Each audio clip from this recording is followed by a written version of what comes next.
So as you see, we'll be covering this evening verses 35 through 38. And this middle class today, 30 to 34. The Achintya Beda Abeda Tattva teaching. Compliments of Prahlada Maharaj, made simple. These are his appreciations of the non-difference of the Supreme Lord from the cosmic manifestation, and then in turn the difference, the mood of service, dasya, rasa, is inspired by this understanding, and now he's continuing that, giving a short synopsis of the process of creation coming from the Supreme Lord Vishnu. And in reviewing this section, one of the most outstanding appreciations was he's really clear who he's talking to. He's offering prayers to. He's seeing a half man, half lion form. He's very clear that this is Vishnu. And he's accepted a form. He's come, and the particular form that he has accepted is to uphold the word of Narada and Lord Brahma and fulfill the desire of the demigods. He's Bhakta Vatsala, and he loves his devotees, and he upholds the word of his devotees.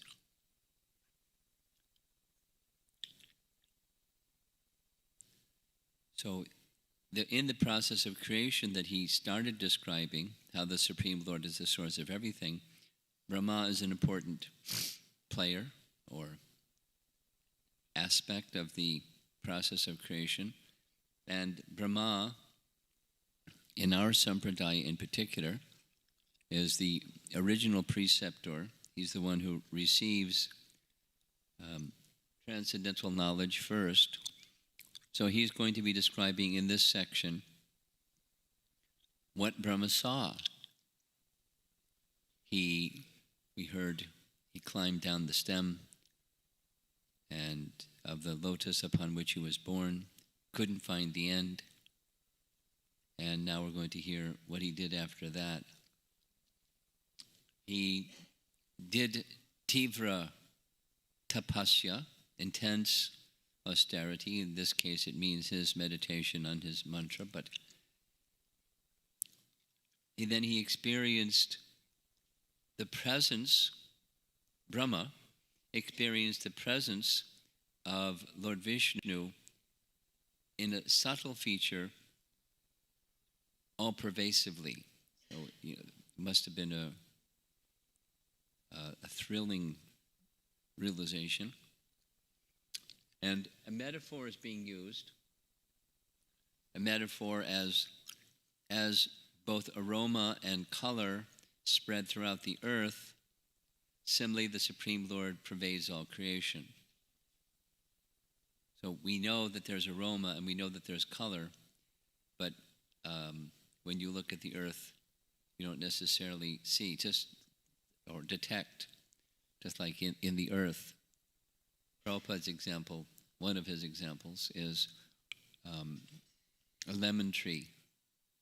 Dig up the earth around a lemon tree, and how much citric acid do you find?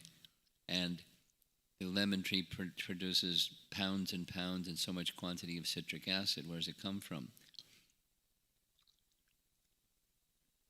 Or you dig up the earth and where a rose garden is, and do you smell rose scent? No. But according to Sankhya philosophy, within earth there's fragrance. Within water there's taste and so forth. So let's see how Prahlada deals with this. There's Lord Brahma seated on his lotus flower. And we'll just read the translation. Lord Brahma, who is celebrated as Atmayoni, or having been born without a mother, there he is, Atmayoni, Sa Tu, Atmayonir, having was struck with wonder. That was, he looked, he couldn't find the source, because from the seed is now developed into the lotus. The seed can't be found, or the source of the lotus cannot be found. Thus he took shelter of the lotus flower. And when he had been purified after undergoing severe austerity, that's this tivra tapasya, or tapasa, kalena tivra tapasa, for a long time. Here Prabhupada is translated as for many hundreds of years, which leads to the logical question that people sometimes ask. He lived for 100 years. How did he do tapasya for hundreds of years if he lived for 100 years? And then with the rest of it, with what he did. So, tivra, kalina tivra tapasa. He could see that the cause of all causes, the Supreme Personality of Godhead, was spread throughout his own body and senses, just as aroma, although very subtle, is perceived in the earth.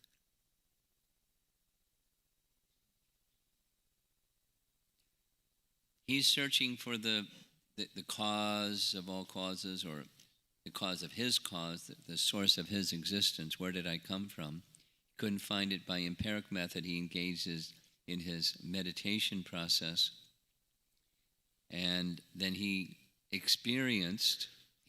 saw the cause of all causes spread throughout his own body and senses, just as aroma is spread throughout the earth. So, Prabhupada's explanation is you don't see aroma in the earth, or even you don't smell aroma in the earth. And similarly, the Supreme Lord, by his different energies, spreads throughout one's body and soul, although he cannot be seen. And we discussed this previously. I don't mind discussing it again. The all-pervasiveness of the Supreme Lord is in different aspects, through his energy, through Brahman, and through Paramatma feature. But the next verse is going to qualify that he saw the Purusha form. So the Purusha form is within every atom. He's in the heart of every living entity. So in that aspect, the Supreme Lord was perceived by Lord Brahma. Intelligent men, this is from the purport, see the Supreme Lord within the universe and within the atom by his different energies. Brahma became the most intelligent person by his tivra tapasya, austerity, and came to this realization. Now this is before creation. He's going to have to create a universe, so he's understanding a lot of things about the universe before he creates the universe. The Supreme Lord is all-pervasive in each of the elements, and we've discussed that already. Here's Vishwanath Chakravarti Thakur's presentation. Makes it pretty simple. Brahma, astonished, sat on the lotus and, purified by intense meditation upon your form, after some time saw you. You were situated within Brahma, just as the Tanmatra fragrance is situated in earth. So Tanmatra is a technical term. There's the senses and the objects of the senses. So the objects of the senses, the objects of the sense of smell is the fragrance. The sense of smell has its object, fragrance. And his commentary is short. He gave up searching and sat on the lotus. By meditating on you, Tivra Tapasa, he saw you situated in his body, Atmani, just as fragrance, which is the cause, is situated in the earth, which is the effect. So that from the subtle comes the gross. So fragrance is within the earth, cause and effect. Next. Specifically, this verse says that Brahma saw this particular Mahapurusha form. So, what's the Mahapurusha? Or what are the Purusha avatars? According to the Bhagavatam, chapter 3 of canto 1, they're Mahavishnu, Garbhadakshay Vishnu, Shirodakshay Vishnu. Those are the Vishnu forms for the purpose of creation, or the Purusha avatars. So the verse speaks of, Mahapurusha. Mahapurusha. Drishtva Mahapurusha. He saw the form of Vishnu.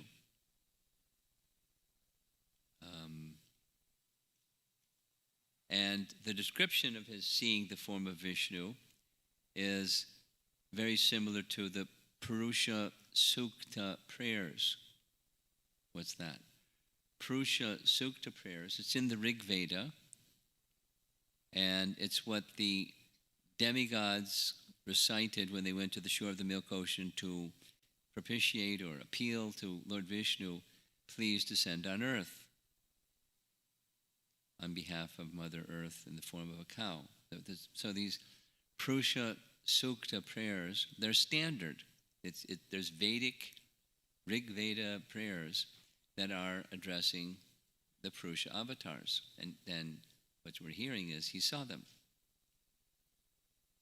And when he saw them, the description is he could see you possessing thousands and thousands of faces, feet, heads, hands, thighs, noses, ears, and eyes, which sounds a little bit like the universal form.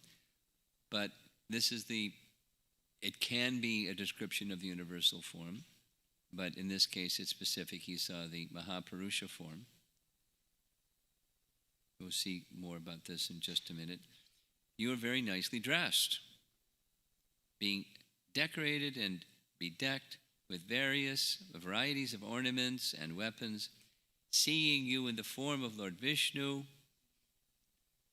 your symptoms and form being transcendental, so that's not the universal form.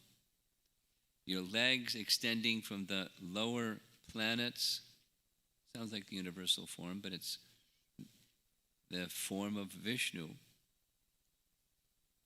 Lord Brahma achieved transcendental bliss. So there's this lively discussion in the commentaries about this Mayam. And especially it's important for our commentators to not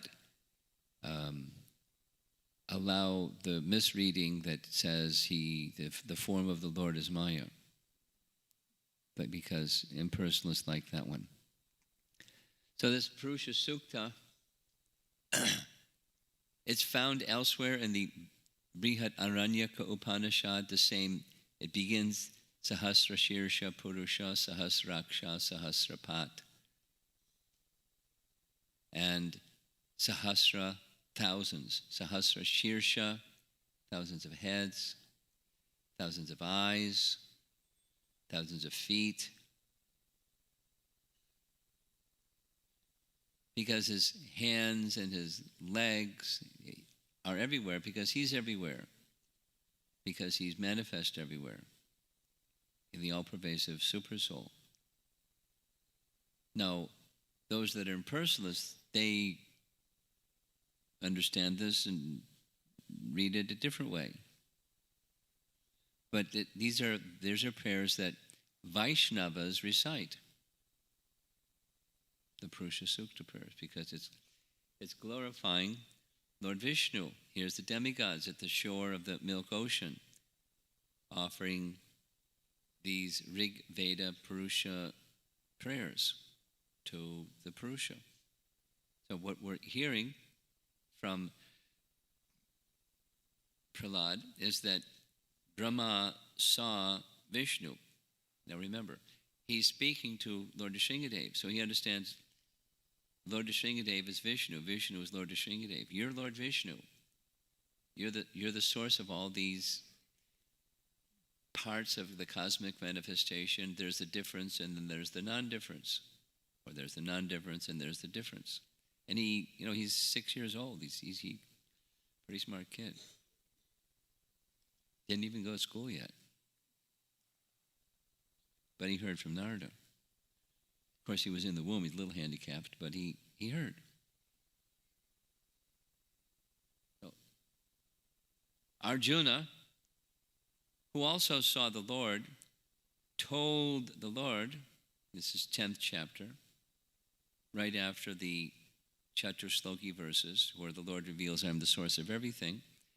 Param Brahma Param Dhamma Pavitram Paramam Bhavan Purusham Shashvatam Divyam. You're the Purusha. You are the Supreme Brahman, the ultimate, the Supreme Abode, the Purifier, the Absolute Truth, and the eternal divine person. Parama Purusha, the Supreme Form. Purusham Shashvatam, he is everlastingly the Supreme Enjoyer.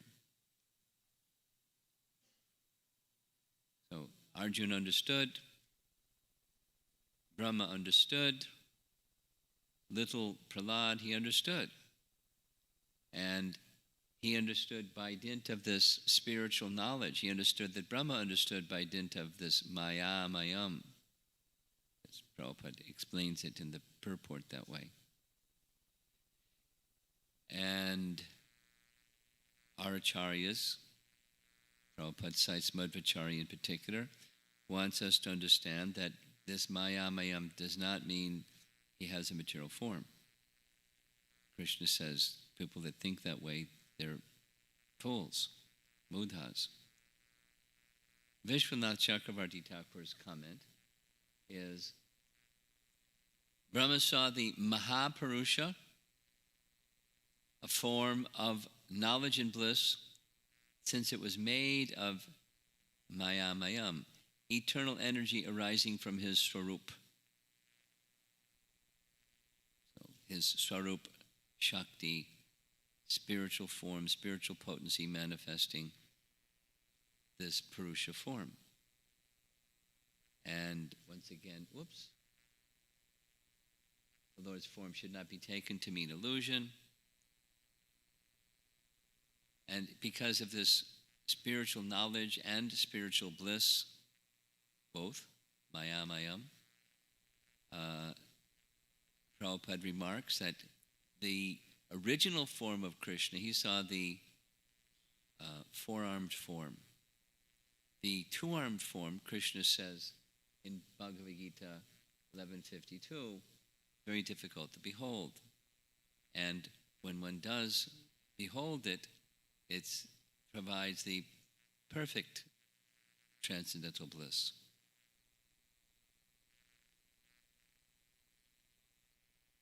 And so the concluding remark in the purport is this one.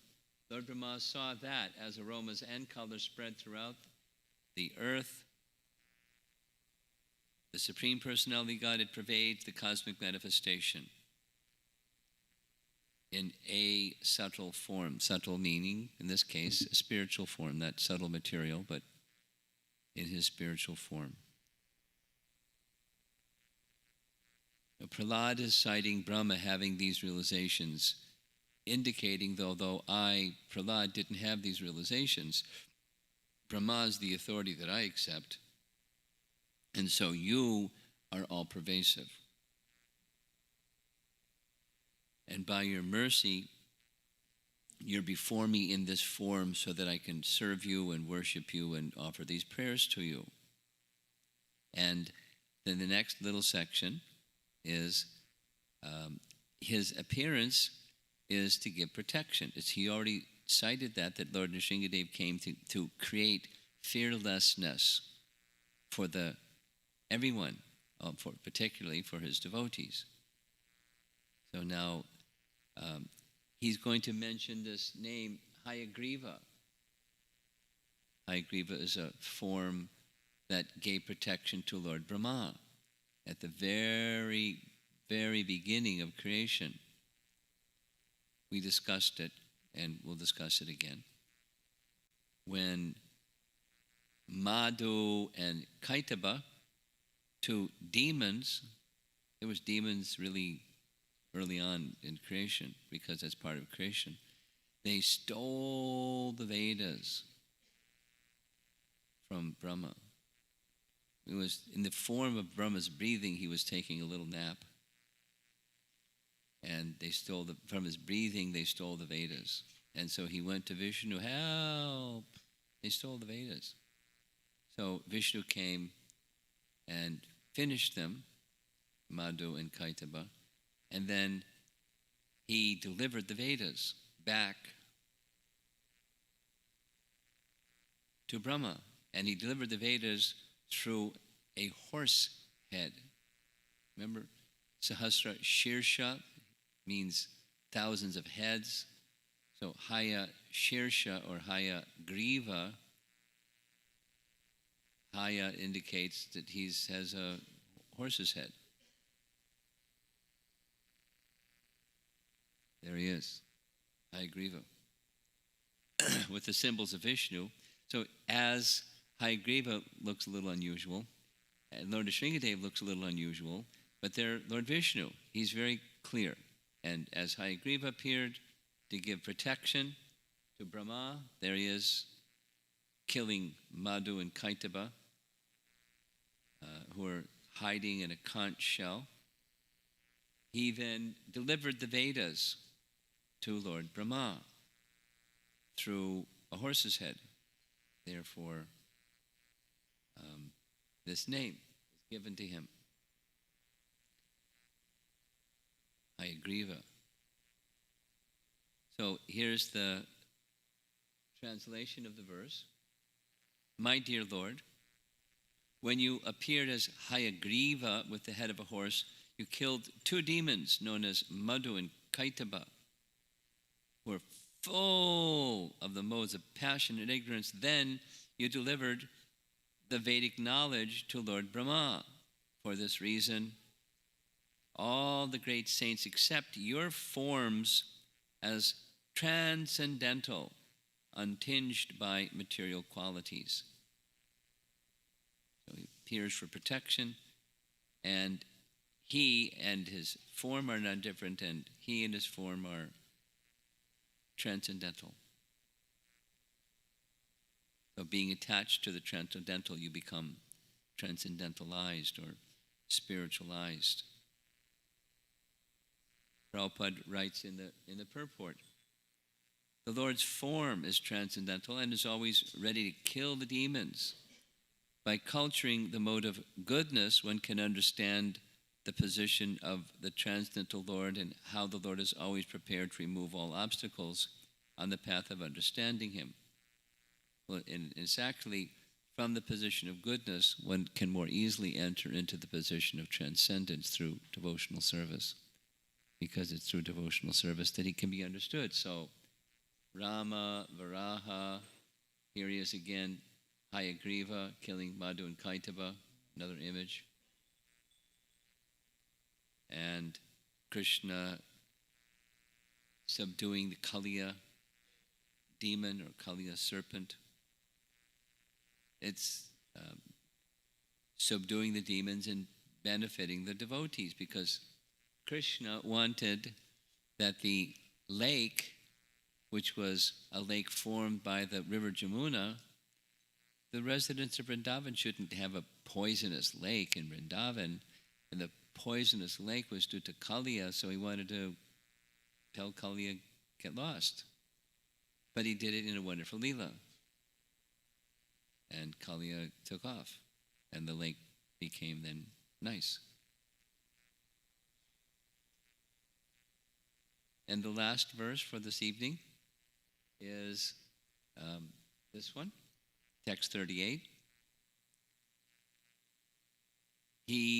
Prahlada is describing the transcendental nature of the relationship between the devotees and the Lord. We already heard some examples of this, if you remember the diamond and the gold ring. That was a nice example. So here, references being made by Prahlada in an important verse, actually, especially for Gaudiya Vaishnavas, because it alludes to Chaitanya Mahaprabhu as the Chana avatar. We've heard that term, and where it comes from is Prahlada. Very interesting. Chana is covered. Lord Chaitanya appears in Kali Yuga as the hidden avatar, Chana avatar. And what Prahlada says in this verse is, your appearance in Kali Yuga is hidden. You don't disclose that you are Vishnu, although you're Vishnu. And therefore, you're called Triyuga, because in Kali Yuga, you're hidden. You're Chana avatar. It's the scriptural reference for our understanding that Lord Chaitanya appears in this age of Kali. There's others that are naturally cited in the purport. So here's the verse. There it is. Chana Kalu. And he's known as Triyuga. Abhavas Triyogo. Triyugo ta sa tvam. In this way, my Lord, you appear in various incarnations as a human, an animal, a great saint, a demigod, a fish, or a tortoise, thus maintaining the entire creation in different planetary systems and killing the demoniac principles.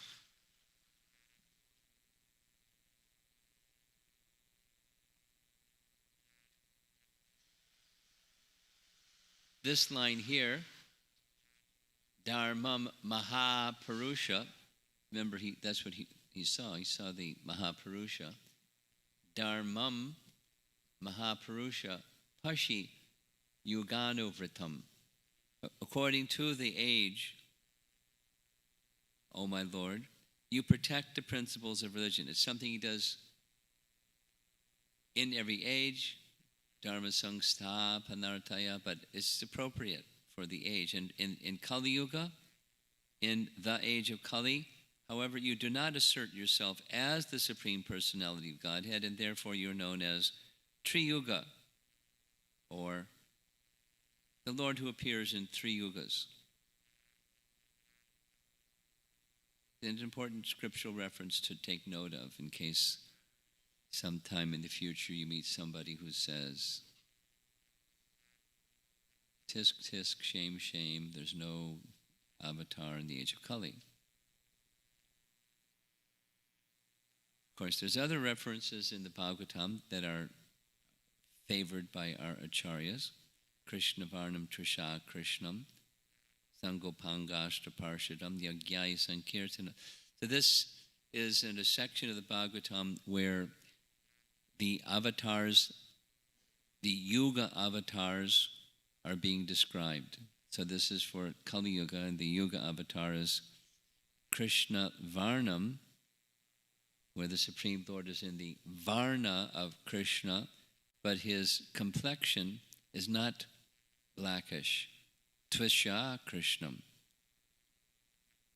And he, Sangha, Parshada, and Astra, they appear with him. But he doesn't come with the astras of Lord Vishnu. He comes with mridanga and kartals. And his associates, those are his astras. And they assist him in not, as it was said previously, not killing the demons, but killing demoniac mentality or relieving the demoniac mentality by replacing it with devotional mentality.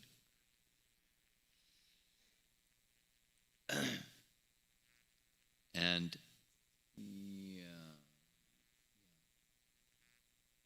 yajanti hi sumedasa, sumedasa, those who have sufficient intelligence, they worship the Supreme Lord in this way, by Sankirtan. One who tries to understand the Supreme Personality of Godhead through the medium of Sankirtan movement knows everything perfectly. He is Sumedas, a person with substantial intelligence. So this term, Triyuga, this is our last slide. This term Triyuga comes in Chaitanya Charitamrita in relation to Lord Chaitanya's coming to Jagannath Puri. And when he reaches Jagannath Puri, there's a really wonderful pastime. He enters alone, so a lila, so that he can enter alone, is arranged. And the lila is arranged this way. Lord Chaitanya wants to go visit some temples on the way between Bhubaneswara and Puri. It's heading south, and it's on the other side of the Banganadi River. So he gives his danda to Lord Nityananda and says, you hold on to this while I go cross the river and go visit the temples, and I'll come back. So he goes to visit the temples, and he comes back, and when he comes back, Nityananda has broken his danda. And the way it's described in Chaitanya Bhagavatam is really sweet.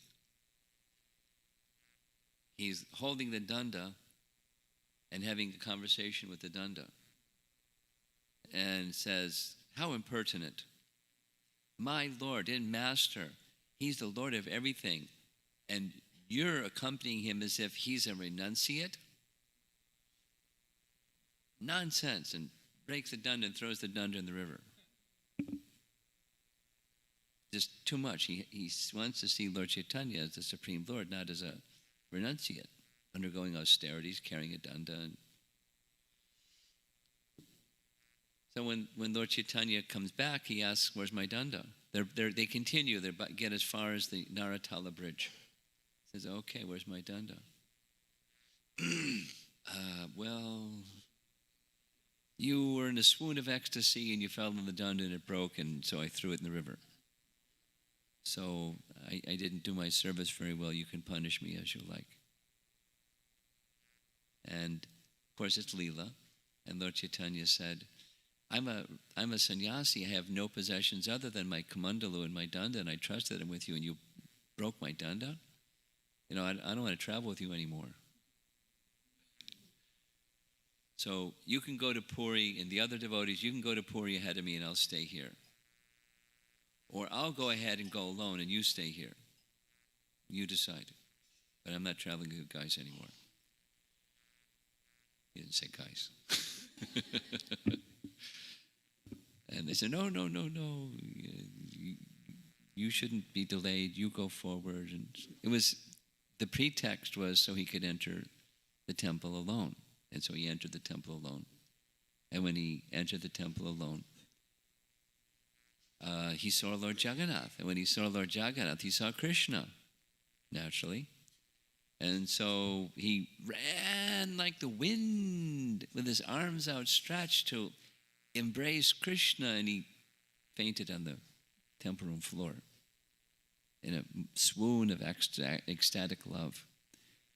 The guards didn't know who this fellow was, and they saw that somebody collapsing on the floor, and they got their sticks and were going to chase him out of the temple room.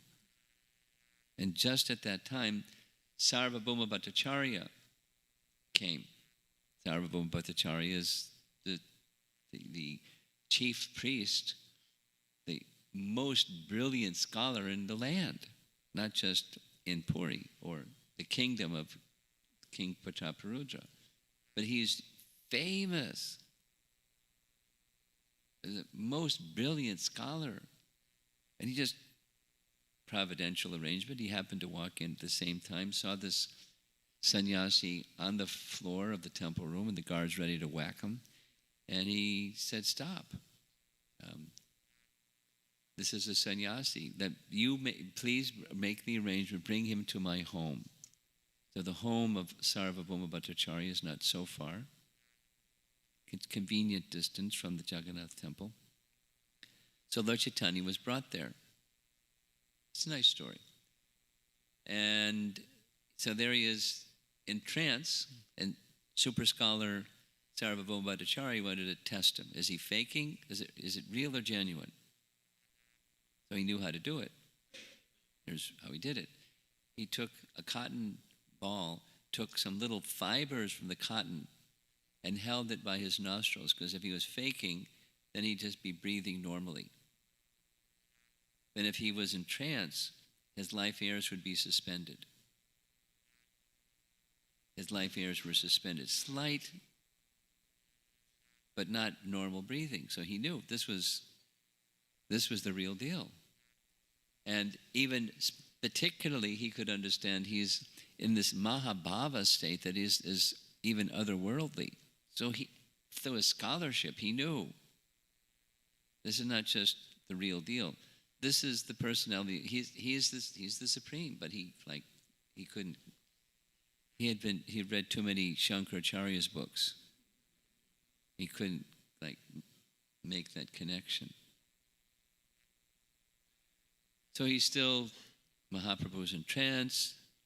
The associates, headed by Nityananda, they reach the temple. They ask, where's this young sannyasi? Oh, he was taken to the home of Sarvabhauma Bhattacharya. They went to the home of Sarvabhauma Bhattacharya. And keeping it shorter, they knew what to do. They had kirtan. And loud kirtan, and Lord Chaitanya came to external consciousness from his state of trance. And at that time, so the assembly grows by one more. That is, Sarvabhauma Bhattacharya had a sister, and his sister was married to Gopinathacharya. And Gopinathacharya had previously lived in Navadvip, and he knew Lord Chaitanya before he had taken sannyas. He knew the whole situation of all the devotees in Navadvip. So Gopinathacharya said, this is the Supreme Personality of Godhead. There's some other things happened. Lord Chaitanya, he said, I suggest you don't enter the Jagannath temple alone from now on. You go with me, and I'll protect you. So everything will be nice. You won't get whacked again next time you go into ecstasy. So some agreement was made, and then Lord Chaitanya and his associates went to the temple, and so he was going to arrange prasad, Jagannath prasad, for the whole entourage with Lord Chaitanya. Gopinathacharya started asking, who is this sannyasi? He's from Navadvip. Oh, who is his father? His father is Purandara Mishra, or Jagannath Mishra, and his grandfather is Nilambar Chakravarti. That's his maternal grandmother, or Mother Sachi's father, was known by Sarvabhauma Bhattacharya's father. Oh, my father and his maternal grandmother were best friends, and my father had great appreciation for Purandara Mishra, and this is his son. You know, like if you're meeting somebody and, hey, where are you from? I'm from El Paso, Texas. Oh, I'm from El Paso, Texas? I'm from Delhi. Oh, I'm from Delhi. What part of Delhi are you from? Or, you know. Oh, the family affection started going, wow. So he's thinking of in terms of family, but not in terms of transcendental. And so he started asking, you know, what order of sannyas is he? Oh, he's from the Bharati Sampradaya. Keshava Bharati was his sannyas guru. Oh, if he wants, I can give him a better status as a sannyasi, because I know all the mantras, and although I'm a householder, I know all the rituals, and I can fix him up with a better order of sannyas. Gopinath said, stop this. He's not just an ordinary person. You've already tested him. You know he's not an ordinary person. He's the Supreme Personality of Godhead. And Sarvabhauma Bhattacharya said, oh, my dear brother-in-law, you know the scriptures, and in this age of Kali, there is no form of the Lord, therefore his name is Tri Yuga.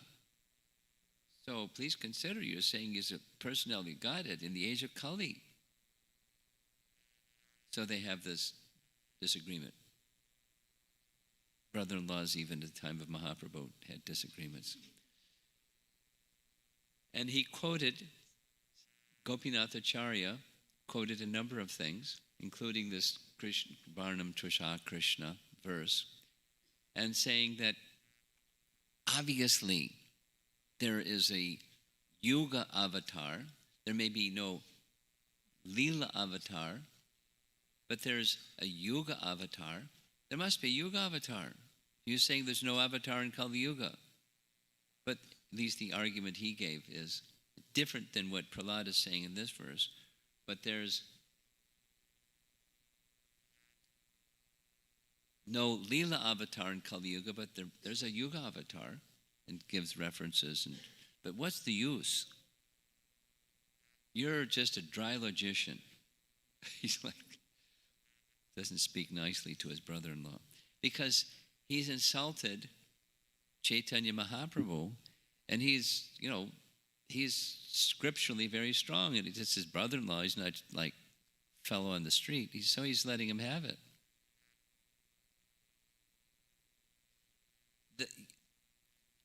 You will not recognize him as the personality of Godhead until you receive some mercy from him, because the associates of Sarvabhauma Bhattacharya were right there listening. They said, oh, we establish things by reason and logic, and then we can understand what's what. And you can't understand through reason and logic the absolute truth. That's not how he's understood. He's understood through devotion. Only when you get even a drop of mercy from Mahaprabhu, then you'll understand. And otherwise, you can't understand. Your heart is dry logician, dry like a dry oil cake. I don't know what a dry oil cake is, but it must be really dry.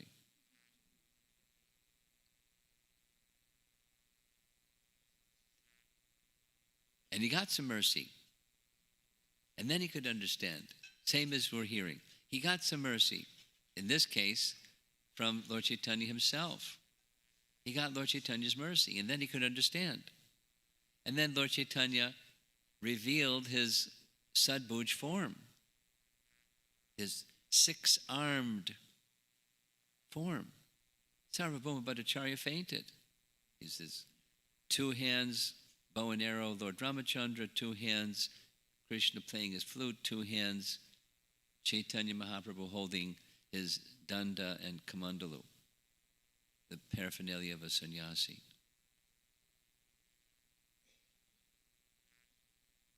He understood, he got mercy, he understood, he saw, he fainted, And then he composed wonderful verses in glorification of Lord Chaitanya. Some other things happened after that. But some exchange with his brother-in-law. And his brother-in-law, when his brother-in-law saw, without the detail, he saw the devotion, the transformation that had taken place in Sarvabhauma Bhattacharya.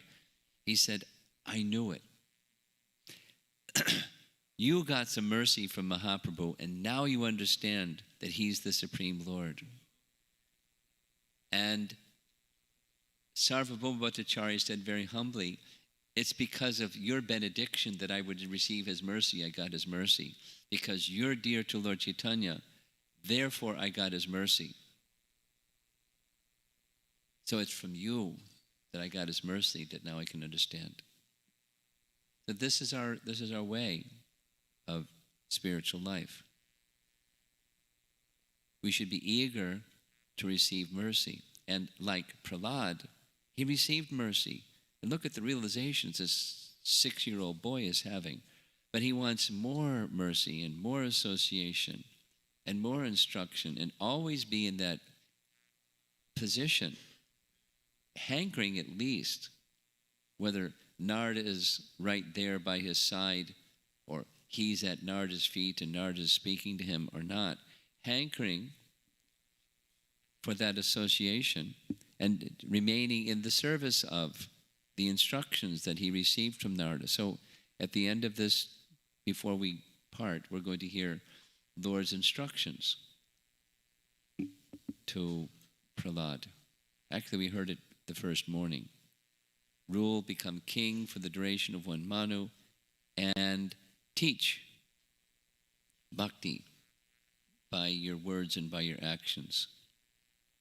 And then you come to me in the spiritual world. So Prahlada is a Vaikuntha resident.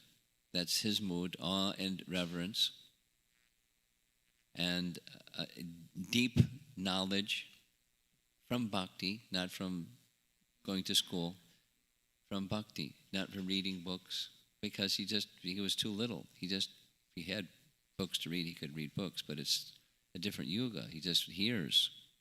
And from hearing, it went in. So now he has all this realization by the mercy of Narada Muni.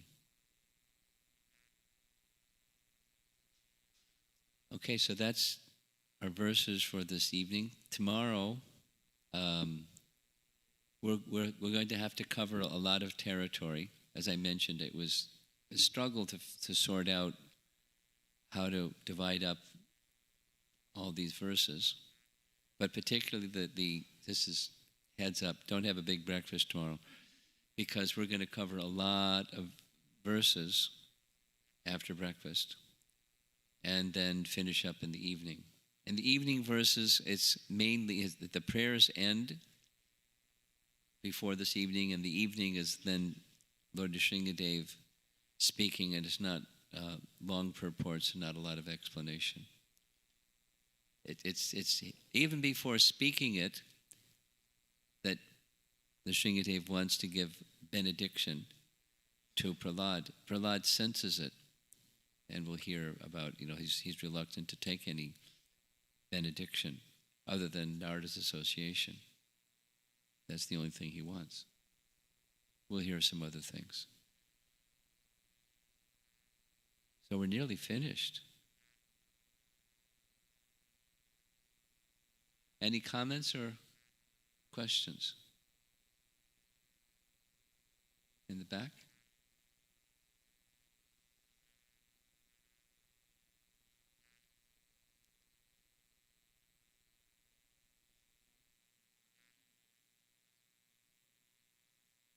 He has to put the power on. Go ahead, now. There was a slide on Maya Mayam, which says spiritual knowledge. Yes. I was kind of lost how that is connected to the point that form of the Lord is not material. Well, it's not. It's it's more about avideya.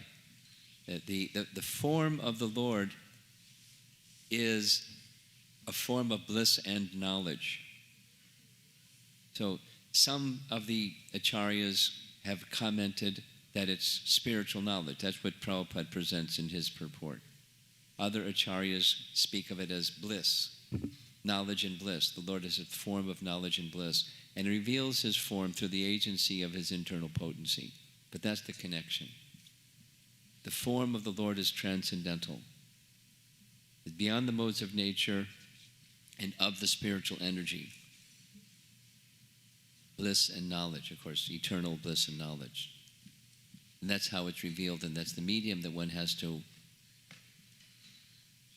engage in to approach and realize the form. That's the process of bhakti, not otherwise.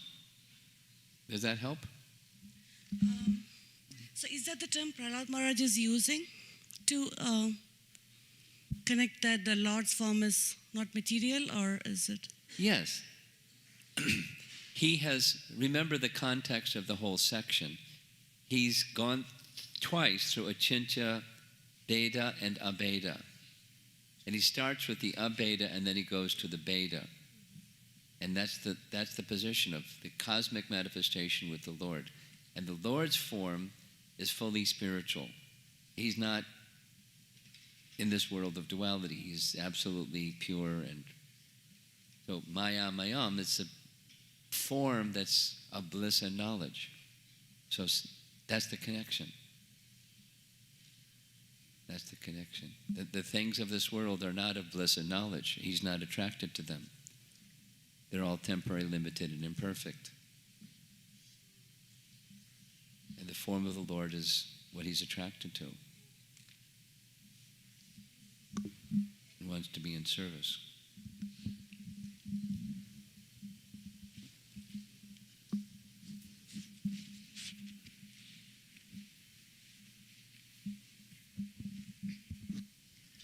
Guru Maharaj, this whole process of creation appears multiple times in Srimad Bhagavatam, and Yes. I find myself getting lost reading all Yes. the philosophy. What is the proper mood to approach this subject matter?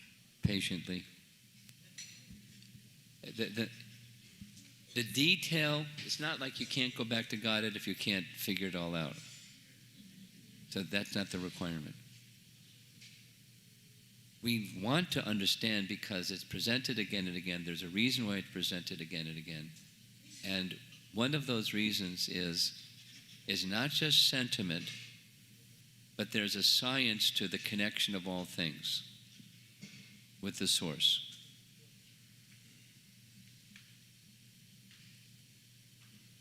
Fundamentalist creationists go on tour and do their Bible thumping thing, saying that God is the source of everything. And the scientists cut them to shreds because, how do you explain this? How do you explain that? And it's just the words of the Genesis of the Old Testament, and that's it. It's faith that's not founded in knowledge. And the Bhagavatam is providing us knowledge nourishes that faith. How do you explain this? How do you explain that? The push and the pull, the cause and the effect of everything. It's there. Because it's there doesn't prove it's right, but it's verifiable through experimental method. Or at least it's non-falsifiable by experimental method. For you and for many of the people in the room, I'm not interested in falsifying any of this, but it's the basis. It's for persons who have that propensity, and it's making the connection of all things with the source. And how does it work? Just like one of the questions earlier. This is a devotee. It's not a material scientist saying, if the Lord is all spiritual, how does something material come from something that's all spiritual? It's a very realistic, reasonable question. So how do you explain that? So, and then more details and more details and more details. Some people are inclined.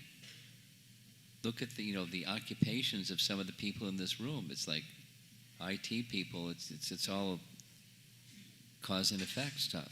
And engineers and You know what I mean? So persons have that kind of training and that kind of brain, and it's there in the Vedas. It's not just faith. Close your eyes and repeat after me. God is the source of everything. I believe God is the source of everything. Everything is connected to Him. I believe.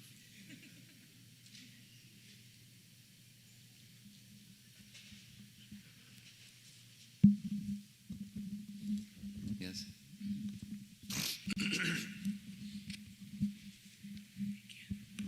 Hare Krishna Maharaj. My question is kind of a curveball, a little bit. Curveball. A little bit. So this supreme form, Parama Purusha, as well as other forms of Krishna, it's really a question about authority and authentication. Like, if these forms are so superior, then probably a lot of people haven't seen him. So how are they depicting him? How are they? Illustrating how Krishna looks in these supreme forms. If people haven't really seen them, it's really a question of authority and authentication. Authenticity. Yeah, authenticity and authority. It really bothers me. It's not that the question bothers me. Like, am I really looking at God's form? Does it bother you on a personal level, or it bothers you on the level of how do I explain this to other people? No, personally. Like, am I really seeing Krishna for?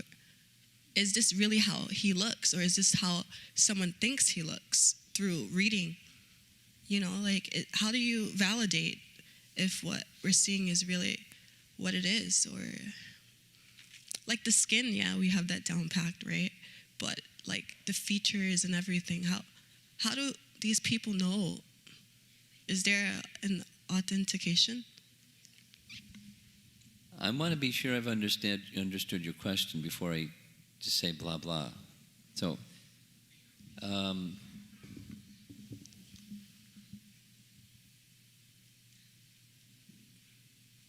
are you seeking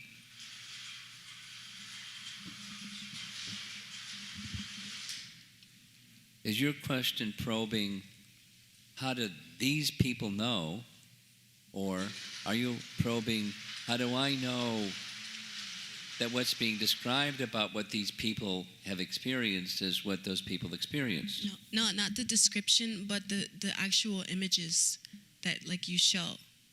These images. The artists? Yes. How do we know the artist got it right? The artists that are Okay. not the description, not the words.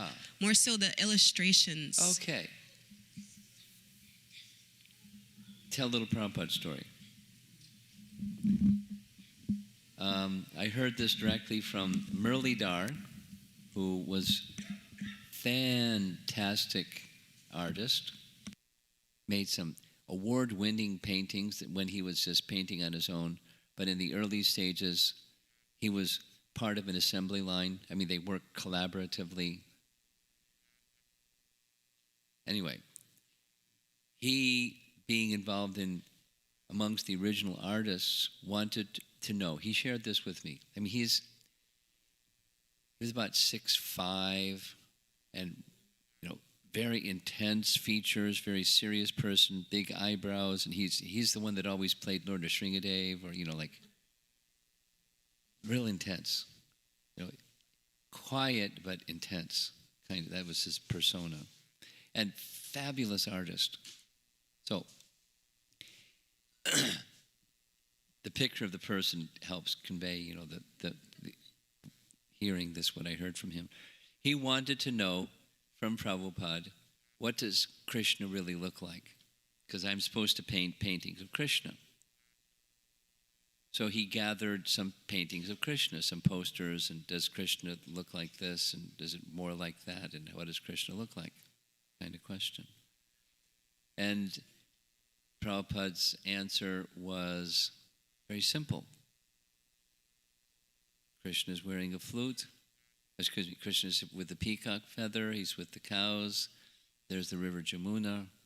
He has eyes like a lotus petal. The complexion is like a monsoon cloud. That's what Krishna looked like. And he wasn't satisfied. Yeah, but does he look like this, or does he look like that, or does he look like that?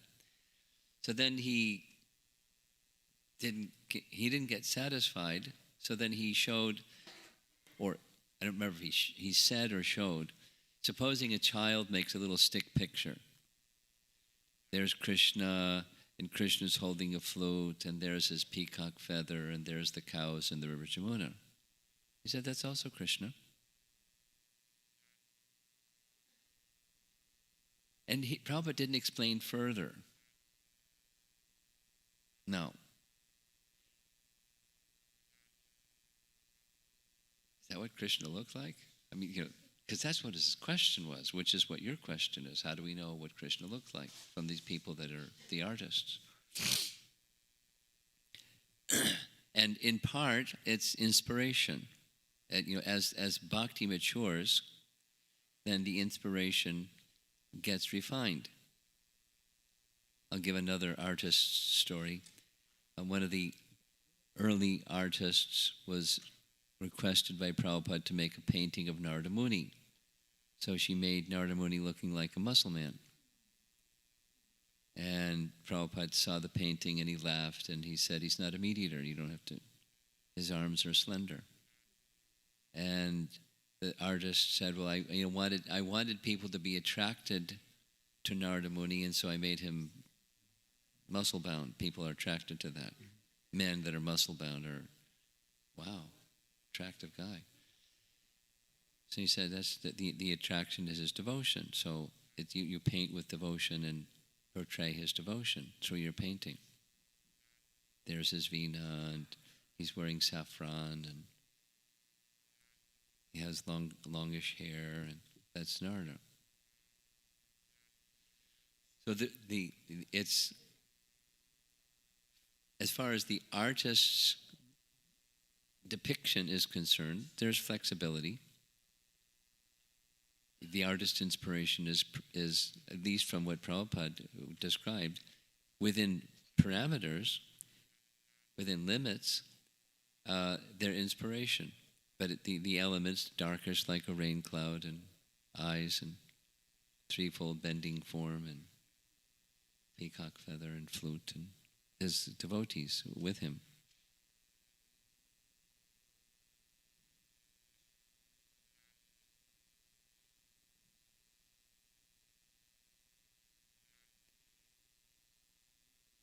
Okay, another way of answering your question is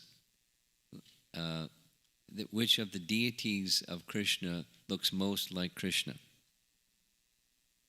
And they're all Krishna. They're all. And then, could you ask those people to.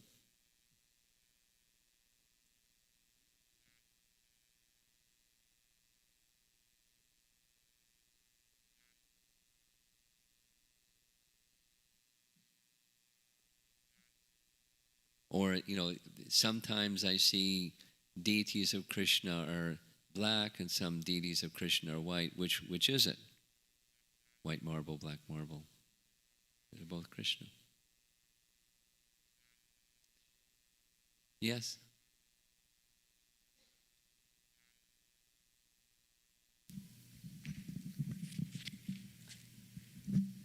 Guru Maharaj, this question is from the afternoon class session 2, or morning class session 2. You said that Krishna says that my mind takes care of all the living entities. Well, it was Vishwanath Chakravarti Thakur was commenting or explaining that's what is being said. So go ahead. And then that by Krishna's willing, everything is performed so perfectly that one cannot imagine how it's been done. So I was thinking that whenever I'm in a complex situation where I have to make choices in life, I sometimes pray to the Lord that please reveal to me what is your will. And as if like Krishna has already taken care of that particular situation, but I'm praying that he reveals his will for me and what is the path that he has chosen. So I come up with the self-doubt that really Krishna has kind of taken care of the choice or has already thought about what's best for me.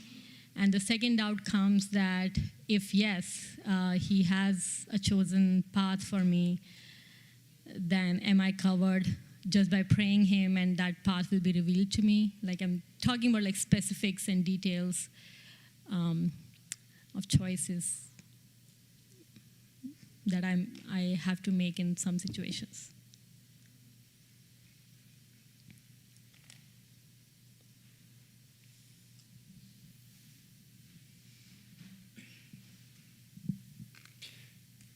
You're a mother. Mothers have children. You have children. When you're having some exchange with your children, is there a right answer that you're expecting from them and you hope that they come up with the right answer when there's a choice that they have to make? Sometimes yes, sometimes no. Well, maybe there's some boundaries that you don't want them to go over there, but it's not, there's one answer, and if they don't get the right answer, you're going to be a disappointed mom. It's what you would be interested in is, I mean, speaking in broad terms, that it's wholesome and it's going to lead them to a healthy life and come closer to pleasing Krishna, kind of, amongst so many different choices, but going in that direction as opposed to the other direction. So if the question you're asking is there already Krishna wants me to do this and I just have to sort it out to do what Krishna wants out of the multitude of possibilities, and get a score on Krishna's scorecard. Free will is free will.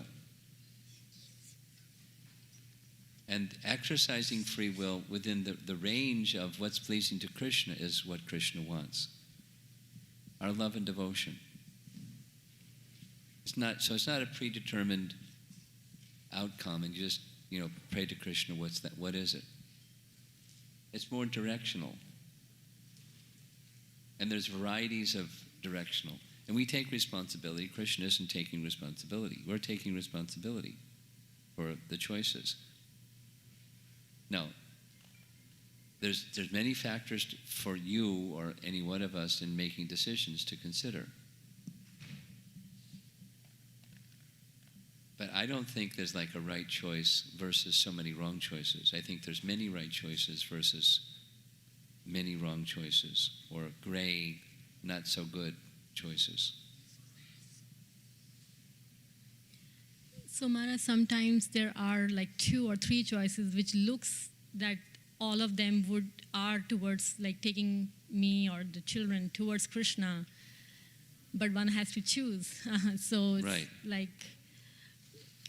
Well, I wrote it maybe 40 years ago. I wrote a little essay on making decisions.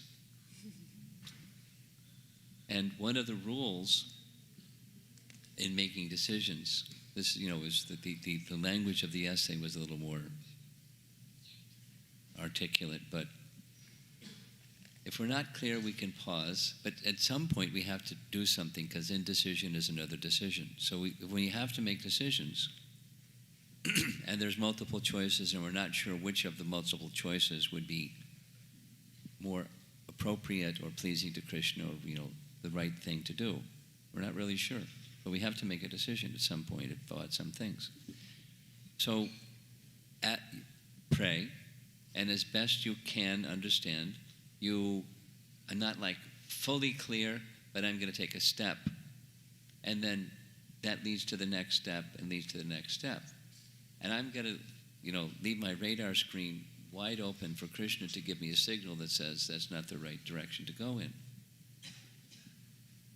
There's consequences that you're not aware of, and you should be, So I'm waiting for Krishna's indication, going down a certain path of a decision to see if that's not really what I should be doing. And then at some point in time, you've gone too far. You really can't go back and make another decision. So I accept responsibility for that. And then I can, from that place that I now find myself, I can realign myself in another set of decision-making steps to go to the, a better place for that decision-making. But all the while, it's the question is, what is pleasing to you? Not which is the right choice to make, necessarily. Because there may be multiple right choices. And my experience is, with everything in this world, there's plus and minus.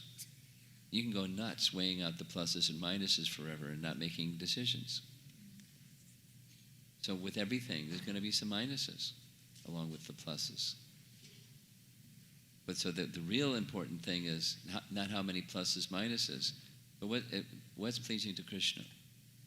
And if something is pleasing to Krishna, you accept the minuses along with the pluses for the sake of pleasing Krishna as best you can. Seek guidance from others in prayer and all those things, and be prepared to get some indication from Krishna as you moved forward. That wasn't such a good choice. But you made it with full wish to make it the right choice, pleasing to Krishna. You do that conscientious work as you're going along in your choice-making, decision-making parts of your life. And then refine. Constant refinement of getting out your compass and make sure we're heading in the right direction. Realigning again and again.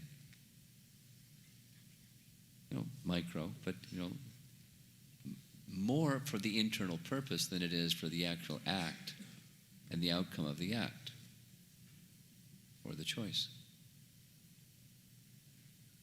When bhakti is alert, intelligence will be there. Yena mamopi yantite. How to go to Krishna. Thank you, Maharaj.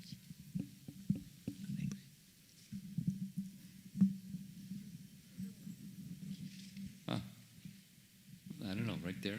There's Just to follow up on her question, Guru Maharaj, when you said about signals, right, could you please elaborate and explain what those signals from Krishna means?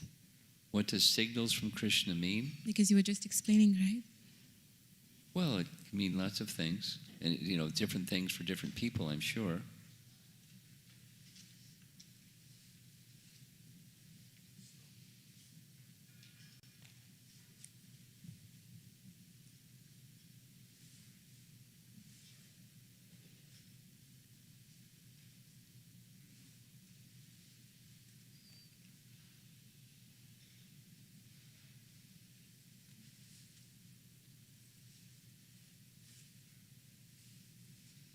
I'm trying to think of some practical examples, and all that's coming to mind is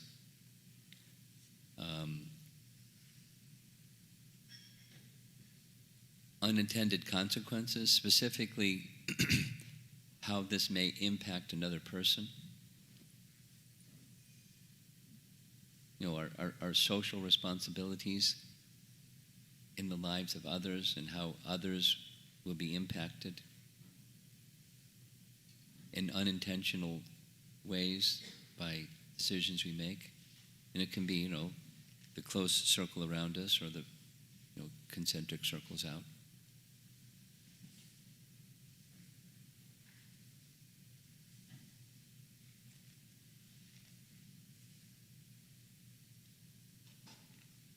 When we're trying to do the right thing, trying to make right choices, we don't have necessarily complete information. And so, but we have to, decisions have to be made at a certain point in time, and choices have to be made. So,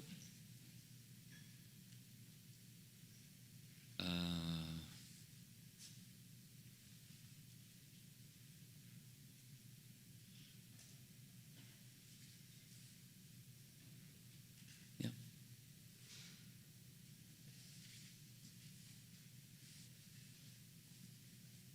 And this is one category, at least, where the the devotional service and the practical activities of service of others is being negatively impacted in ways that I didn't consider when I was making this good intentioned choice. And that can be an indicator that there wasn't a good choice. Not necessarily that the intention was bad, but the choice wasn't right. Now I have to reconsider.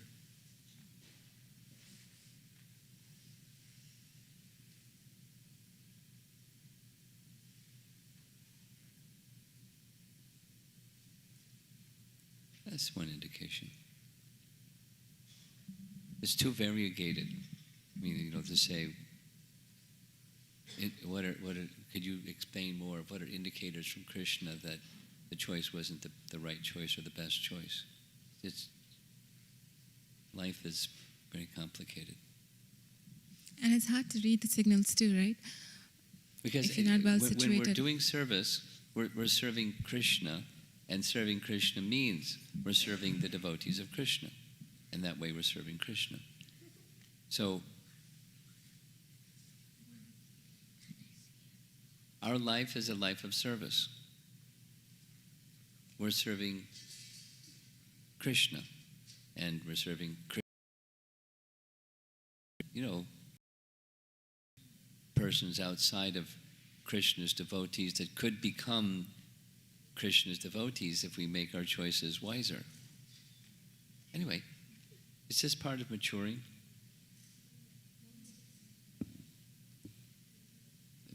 Meanwhile, we're not in the not yet mature stage. We still have to make choices. Still have to act. Okay. Yes, over here.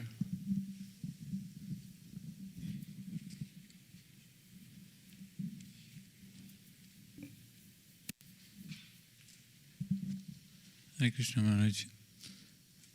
While we say the Purusha Sukta prayers, it's really difficult for me to understand the mood in which you really perform or say the prayers. Sometimes when people speak, I can understand everything that they're saying, and sometimes when people speak, I get about 30% or 50%. I'm getting about 30 to 50%. Did you try again? I'm sorry. So we say a lot of prayers. We say a lot of prayers. Like for example, we have Mangalarati prayers, and Guru we have Puja Brahma prayers. Samhita prayers. Yes. But the Purusha Sukta prayers, Uh-huh. the mood is really different. Yes. It's really hard for me to, understand or, shift gears. If you're saying that prayers and then you say Brahma Samhita prayers and then you say Guru Vashtaka prayers, it's really hard to say those prayers, in a sequence. Well, take the ones. I mean, we have our standard. I guess you could say like it or not, but we have our standard Mangalarti Guru Puja prayers, Tulsi Puja prayers. We have our standard prayers. So those are not so optional. Then the others are, you may have more liking and less liking for other ones. So that's fine.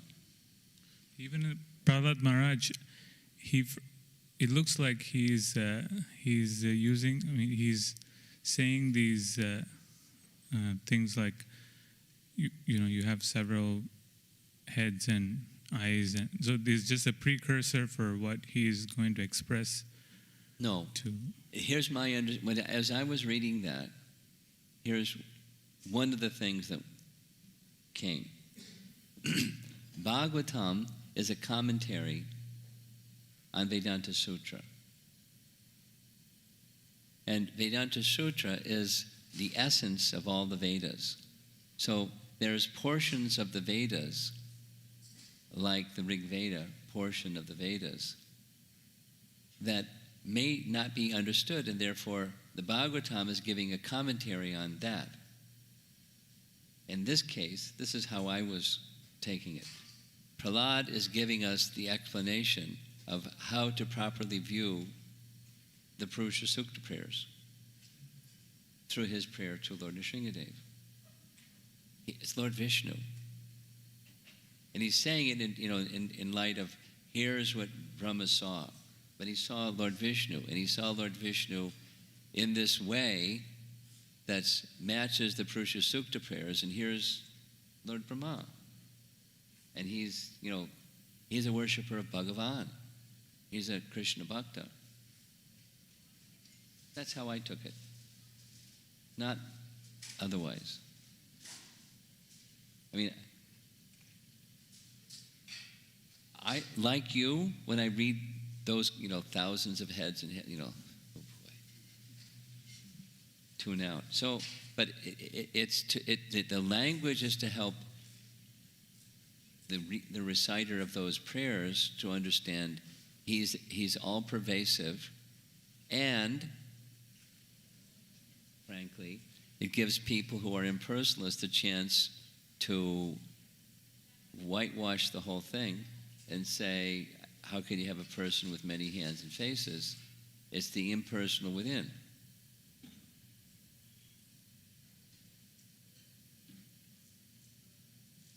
But Prahlada is saying his form is all spiritual. I mean, just like this question that Krishna Priya was asking. His form is all spiritual. So it's not the material cosmic manifestation, Vishvarup, that he saw. Or, anyway, that Purusha Sukta is Lord Vishnu. No, because we're Vaishnavas, specifically we're Gaudiya Vaishnavas, but because we're Vaishnavas, we're hearing these explanations of things that out there in Vedic land, people have a very, very different understanding than we have. So Prahlada is offering the Vaishnava understanding of those things. It's the commentary. So we don't get it wrong. We get it right. We can connect that with the absolute truth correctly. Thank you, Maharaj. Yes. Last question over here. Hare Krishna, Maharaj. Maharaj, in terms of decision making, you mentioned the decisions could have both positive and negative. So my question is is it okay to take astrological consultation to get the sense of directions when making decisions? Yeah, please.